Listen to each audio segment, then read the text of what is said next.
नमस्कार दोस्तों, आज मैं आप सभी को जैन दर्शन एवं उसके प्रमुख सिद्धांतों से अवगत कराऊंगा। जैन दर्शन को समझने के लिए जैन धर्म के संक्षिप्त इतिहास पर दृष्टि डालनी आवश्यक है। ऐसा माना जाता है कि जैन धर्म की स्थापना अयोध्या के राजा नाभिराज एवं उनकी पत्नी मरुदेवी के पुत्र ऋषभदेव अर्थात आदिनाथ ने की, परंतु इसके वर्तमान स्वरूप की स्थापना वैशाली के राजा सिद्धार्थ एवं रानी त्रिशला के पुत्र वर्धमान महावीर के द्वारा की गई, जो जैन धर्म के 24वें तीर्थंकर माने जाते हैं। जैन धर्म में कुल 63 सलाका पुरुष अर्थात दिव्य पुरुष माने गए हैं, जिनमें 24 तीर्थंकर, 12 चक्रवर्ती राजा, 9 बलभद्र, 9 वासुदेव और 9 प्रतिवासुदेव सम्मिलित हैं। जैन धर्म 2 शाखाओं में विभाजित है। पहला श्वेतांबर अर्थात सफ़ेद वस्त्र धारण करने वाले, दूसरा दिगंबर अर्थात निर्वस्त्र रहने वाले, या जिन्होंने दिशाओं को ही अपना वस्त्र मान लिया हो। जैन धर्म एवं दर्शन के प्रमुख सिद्धांतों को महावीर स्वामी के अनुयायियों द्वारा आगम ग्रंथों में लिखा गया है। जैन धर्म से संबंधित आगम एवं अन्य साहित्यों पर मैंने एक सेपरेट वीडियो बनाया है, जिसका लिंक मैं डिस्क्रिप्शन और कमेंट बॉक्स में दे रहा हूं। अगर आपको जैन साहित्य के बारे में जानकारी चाहिए तो आप उस वीडियो को देख सकते हैं। जैन दर्शन एक अवैदिक अर्थात नास्तिक दर्शन है।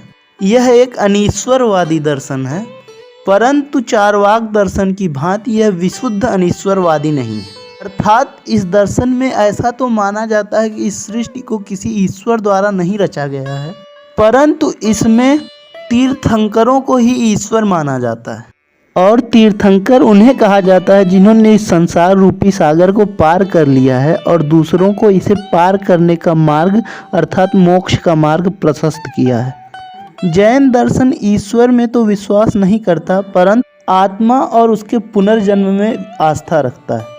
यह कर्मवाद के सिद्धांत को भी मानता है, जिसके अनुसार प्रत्येक जीव को उसके कर्मों का फल मिलता है और जीव कर्म फलों को भोगने के लिए ही जन्म मरण के चक्र में फंसा रहता है, और जन्म मरण के चक्र से छूट जाने को ही मोक्ष की संज्ञा दी गई है। जैन दर्शन के कर्मवाद को समझने के लिए जैन दर्शन के सप्त तत्वों को समझना भी आवश्यक है। इसके अनुसार इस जगत में कुल 7 तत्व हैं। पहला जीव अर्थात जो चेतना से युक्त हो, दूसरा अजीव अर्थात जो चेतना रहित या जड़ हो। जैन दर्शन में जीव और अजीव को ही द्रव्य कहा गया है। जैन दर्शन में वर्णित तीसरा तत्व आश्रव है, चौथा बंध, 5वां संवर, 6ठा निर्जरा और 7वां कैवल्य। प्रत्येक जीव जन्म लेने के बाद कुछ न कुछ कर्म करने लगता है। जीव के और कर्मों के प्रवाह के आरंभ को ही आश्रव कहा गया है। कर्म के प्रवाह के शुरू हो जाने के बाद प्रत्येक जीव कर्म फल के बंधन में फंस जाता है, इसे ही बंध तत्व कहा गया है। और जब जीव खुद को कर्मों से विरक्त कर लेता है अर्थात जीव की तरफ होने वाले कर्मों का प्रवाह रुक जाता है, इसे ही संवर कहा गया है। संवर में जीव की तरफ आने वाले कर्मों का प्रवाह तो रुक जाता है, परंतु पूर्व किए गए कर्म अभी भी उसके साथ होते हैं, जिनका फल भोगने हेतु अभी भी वह बंधन में ही रहता है। जैन दर्शन में ऐसा माना जाता है कि जीव तप अर्थात प्रतिक्रमण के द्वारा अपने पूर्व कर्मों का भी नाश कर सकता है, और जब पूर्व कर्मों का नाश हो जाता है इसे ही निर्जरा कहा गया है। इस प्रकार जब जीव के समस्त कर्म नष्ट हो जाते हैं तब वह पूर्ण ज्ञान को प्राप्त कर लेता है और जन्म मरण के चक्र से छूट जाता है। इसी अवस्था को जैन दर्शन में कैवल्य कहा गया। जैन दर्शन में इन 7 तत्वों में पाप और पुण्य को मिलाकर कुल 9 पदार्थ माने गए हैं। जैन दर्शन में वर्णित इन 7 तत्वों में से प्रथम 2 अर्थात जीव व अजीव को द्रव्य कहा गया है, जिनमें से अजीव के 5 भेद बताए गए। पहला पुद्गल, इसे ही भौतिक जगत के निर्माण का मूल कारण माना गया है। पुद्गल उन द्रव्यों को कहा गया है जिनमें स्पर्श, स्वाद, गंध और रंग आदि गुण पाए जाते हैं। इन पुद्गलों का आपस में संयोग करने और वियोग करने की प्रवृत्ति होती है। पुद्गलों के संयोग करने को ही पूरण कहा गया है और उनके विघटित हो जाने को ही गलन कहा गया है। अणुओं या परमाणुओं को लघुकण पुद्गल माना गया है और दो या दो से अधिक अणुओं के परस्पर संयोग से बनने वाले पुद्गल को ही संघात कहा गया है। जैन दर्शन में वर्णित दूसरा अजीव द्रव्य धर्म है। वह द्रव्य जिसके कारण किसी जीव में चलने फिरने अर्थात गति करने की प्रवृत्ति होती है, उसे ही धर्म कहा गया है। इसी प्रकार वह द्रव्य जिसके कारण किसी जीव में ठहरने की प्रवृत्ति होती है, उसे अधर्म द्रव्य माना गया है। आकाश अर्थात स्पेस को चौथा अजीव द्रव्य माना गया है और काल अर्थात टाइम को पांचवा अजीव द्रव्य माना गया है। इन 6 जीव और अजीव द्रव्यों में से काल के अतिरिक्त अन्य 5 द्रव्य अर्थात जीव, पुद्गल, धर्म, अधर्म और आकाश, ये पांचों द्रव्य स्थान घेरते हैं, अतः इन्हें अस्तिकाय द्रव्य कहा गया है। इस प्रकार सप्त तत्वों और 6 द्रव्यों को समझने के बाद चलिए अब समझते हैं जैन दर्शन में ज्ञान और प्रमाण की क्या अवधारणा है। जैन दर्शन में 2 प्रकार के प्रमाण माने गए हैं, पहला प्रत्यक्ष और दूसरा परोक्ष। जैन दर्शन में प्रत्यक्ष और परोक्ष प्रमाणों की व्याख्या अन्य दर्शनों से भिन्न तरीके से की गई है। जहाँ अन्य दर्शनों में इंद्रियों द्वारा प्राप्त ज्ञान को प्रत्यक्ष प्रमाण कहा गया है, इसके विपरीत जैन दर्शन के अनुसार बिना इंद्रियों के आत्मा द्वारा प्राप्त ज्ञान को प्रत्यक्ष प्रमाण कहा गया है। और ऐसे ज्ञान के 2 प्रकार माने गए हैं, अवधि ज्ञान और मन पर्याय।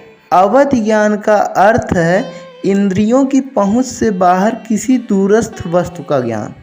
यह एक प्रकार का दिव्य ज्ञान है जो सम्यक दर्शन और सम्यक चरित्र के कारण ही आता है। वहीं मन पर्याय ज्ञान का अर्थ है दूसरों के मन को पढ़ना या उनके मन को जान लेना। इसे ही आज माइंड रीडिंग भी कहा जाता है। प्रत्यक्ष प्रमाण के विपरीत जब ज्ञान सीधे आत्मा द्वारा नहीं मिलता बल्कि इंद्रियों अथवा मन द्वारा इसका ग्रहण होता है, इसे ही परोक्ष प्रमाण कहा जाता है। जैन दर्शन के अनुसार परोक्ष प्रमाण से भी 2 प्रकार का ज्ञान प्राप्त होता है। पहला मत ज्ञान अर्थात इंद्रियों द्वारा प्राप्त ज्ञान और दूसरा श्रुत ज्ञान अर्थात ऐसा ज्ञान जो जैन तीर्थंकरों के वचनों और उनसे संबंधित ग्रंथों से प्राप्त होता है। इसके अतिरिक्त जैन दर्शन में समग्र या पूर्ण ज्ञान की प्राप्ति को ही केवल ज्ञान की संज्ञा दी गई है। इस प्रकार कुल 5 प्रकार के ज्ञान माने गए हैं। पहला अवधि ज्ञान, दूसरा मन पर्याय ज्ञान, तीसरा मत ज्ञान, चौथा श्रुत ज्ञान और 5वां केवल ज्ञान। जैन दर्शन के अनुसार किसी वस्तु के अनंत अर्थात अनेक गुण होते हैं और क्योंकि प्रत्येक व्यक्ति का दृष्टिकोण एक दूसरे से भिन्न होता है, अतः वह एक ही वस्तु के भिन्न भिन्न गुणों का ग्रहण करता है। इस कारण एक ही वस्तु के विषय में अलग अलग व्यक्तियों के ज्ञान अलग अलग होते हैं। इसे ही अनेकांतवाद कहा जाता है। जैन दर्शन में अनेकांतवाद को समझाने के लिए 6 अंधों और 1 हाथी की कथा प्रचलित है, जो इस प्रकार है। एक बार एक नगर में एक हाथी आया। 6 सूरदासों ने सुना तो उनके मन में यह जिज्ञासा पैदा हुई कि हाथी कैसा होता है। इसी उद्देश्य के साथ वे हाथी के पास पहुँचे। उनमें से एक ने पूंछ को छुआ। उसे लगा कि हाथी एक मोटी रस्सी की तरह होता है। दूसरे ने पैर को छुआ। उसे लगा कि हाथी तो एक मोटे खंभे की भांति होता है। इसी प्रकार तीसरे ने सूंड पकड़ा। उसे लगा कि यह तो मूसल के समान है। चौथे ने हाथी के पेट को छुआ। उसे लगा कि यह तो दीवार के समान है। 5वें अंधे ने हाथी के कान को छुआ। उसे एक पंखे का अनुभव हुआ। इसी प्रकार जब 6ठे अंधे ने हाथी के दांत को छुआ तो वह समझा कि यह तो एक धनुष के समान है। जब एक बच्चा किसी वस्तु को देखता है तो वह खुशी से चिल्लाने और चहकने लगता है, क्योंकि उसके लिए नई वस्तु का ज्ञान साधारण घटना नहीं होती। उसी प्रकार बिना दृष्टि के, बिना रंग के मन में किसी वस्तु की कल्पना करना साधारण घटना नहीं थी। इसी कारण वे अपने अपने अनुभव को केवल अपने अंदर ही समेट कर न रख सके। वे एक दूसरे से हाथी के स्वरूप का वर्णन करने लगे। क्योंकि प्रत्येक के विचार भिन्न भिन्न थे, अतः उनमें परस्पर वाक युद्ध छिड़ गया। इतने में वहाँ से गुजरता एक व्यक्ति उनको लड़ता देखकर रुक गया और विवाद का कारण जानकर उसने कहा, क्यों झगड़ते हो? तुम सबने हाथी का एक एक अंग ही स्पर्श किया है, न कि संपूर्ण हाथी। ध्यान से सुनो, हाथी की पूंछ रस्सी के समान है, पैर खंभे के, सूंड मूसल के समान है, पेट दीवार के, कान पंखे के और दांत धनुष के समान है। इन सभी अंगों को मिलाकर ही हाथी का पूर्ण रूप बनता है। सूरदासों को उसकी बात समझ में आ गई और उन्हें अपनी अपनी एकांत दृष्टि पर पश्चाताप हुआ। अनेकांतवाद सिद्धांत की भांति जैन धर्म का एक अन्य प्रमुख सिद्धांत स्यादवाद है, जिसके अनुसार किसी वस्तु के प्रति किसी व्यक्ति का ज्ञान परिस्थितियों के अनुसार बदलता रहता है और यह ज्ञान निरपेक्ष न होकर सापेक्ष होता है। अगर इसे एक उदाहरण के माध्यम से समझें तो सुभद्रा श्री कृष्ण के सापेक्ष उनकी बहन थी, परंतु अर्जुन के सापेक्ष सुभद्रा उनकी पत्नी थी। साधारण मनुष्य का किसी वस्तु के प्रति आंशिक ज्ञान होता है और इसी आंशिक ज्ञान को नय कहा जाता है। कोई भी कथन केवल सत्य या असत्य ही नहीं होता, बल्कि वह 7 प्रकार का हो सकता है। इसे ही सप्तभंगी नय कहा जाता है। इसे हम एक बंदर के उदाहरण के माध्यम से समझने का प्रयास करेंगे और देखेंगे कैसे एक ही वस्तु बंदर के प्रति अलग अलग परिस्थितियों के सापेक्ष ज्ञान परिवर्तित होता रहता है। यदि हमसे कोई पूछे कि क्या बंदर एक चींटी के सापेक्षतः बड़ा जानवर है, तो हम उत्तर देंगे हाँ, बंदर चींटी के सापेक्षतः बड़ा है। इसे ही स्यात् अस्ति कहा जाता है, जिसका अर्थ है सापेक्षतः है। परंतु यदि हम परिस्थिति को बदल दें और हम देखें कि क्या हाथी के सापेक्ष बंदर एक बड़ा जानवर है, तो उत्तर होगा नहीं। इसे ही स्यात् नास्ति कहा जाता है, अर्थात सापेक्षतः नहीं। अब अगर पूछा जाए कि क्या बंदर हाथी और चींटी दोनों की ही अपेक्षा बड़ा जानवर है, तो यहाँ हम यह भी नहीं कह सकते कि बड़ा है और यह भी नहीं कह सकते कि बड़ा नहीं है। इस प्रकार हम कुछ नहीं कह सकते। इसे ही स्यात् अव्यक्तम कहा जाता है, अर्थात सापेक्षतः कुछ कहा नहीं जा सकता। अब अगर इन्हीं प्रश्नों को एक दूसरे से मिलाकर पूछा जाए, जैसे क्या बंदर चींटी की अपेक्षा बड़ा जानवर है और क्या बंदर हाथी की अपेक्षा बड़ा जानवर है, तो उत्तर होगा चींटी के सापेक्षतः बड़ा है, परंतु हाथी की सापेक्षतः बड़ा नहीं है। इसे ही स्यात् अस्ति च नास्ति च कहा जाता है। इसी प्रकार अगर हम अलग अलग प्रश्न युग्मों को मिलाएं तो उनके उत्तर भी हमें 7 तरह से मिल सकते हैं।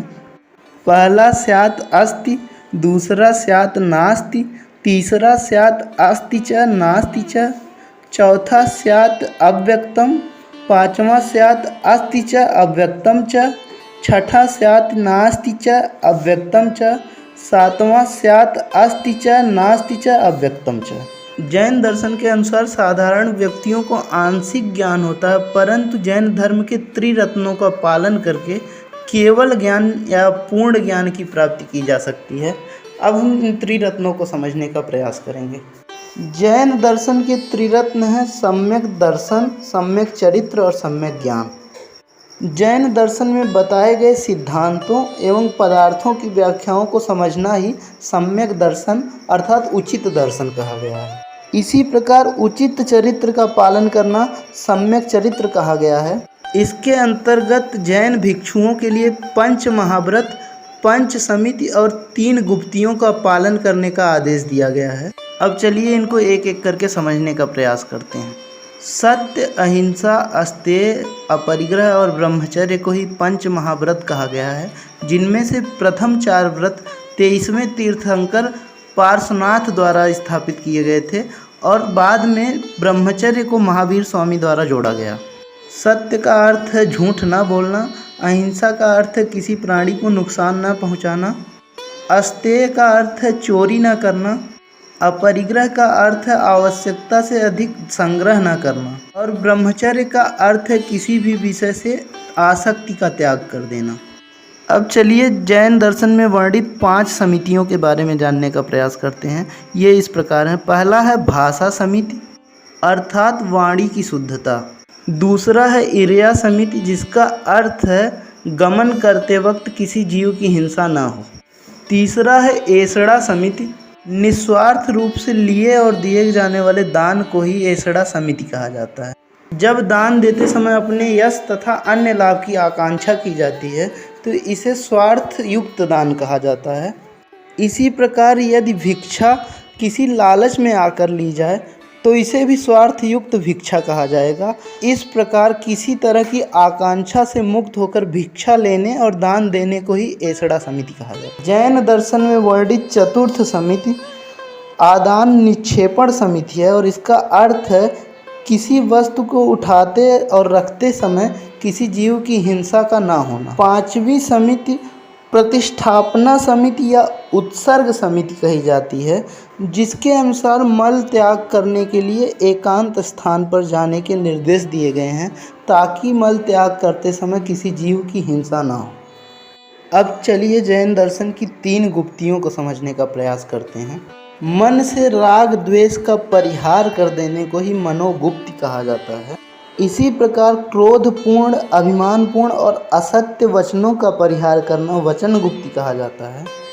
और अपने शरीर को अनुशासन में रखना और शरीर द्वारा कोई पाप न करना काय गुप्ति कहा जाता है। जैन धर्म में जहाँ जैन भिक्षुओं को 5 महाव्रतों का अनुपालन करने का निर्देश दिया गया है, वहीं गृहस्थ अनुयायियों को अर्थात श्रावक श्राविकाओं को 5 अणुव्रतों का पालन करने का निर्देश किया गया है।